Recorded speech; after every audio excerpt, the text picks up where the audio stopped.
Jan Hus was a priest, scholar, and rector of the University of Prague, born around 1369 to a peasant family in southern Bohemia.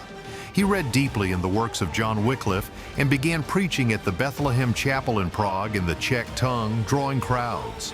His sermons pressed the authority of Scripture, denounced the sale of indulgences, and called for moral reform of the clergy.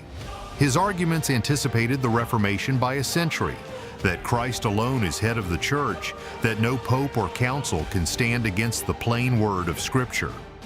Hus was summoned to the Council of Constance in 1414 under a written safe conduct from Emperor Sigismund. On arrival, he was arrested and tried for heresy. He refused to recant unless his accusers could show him from Scripture where he was wrong. The safe conduct was set aside.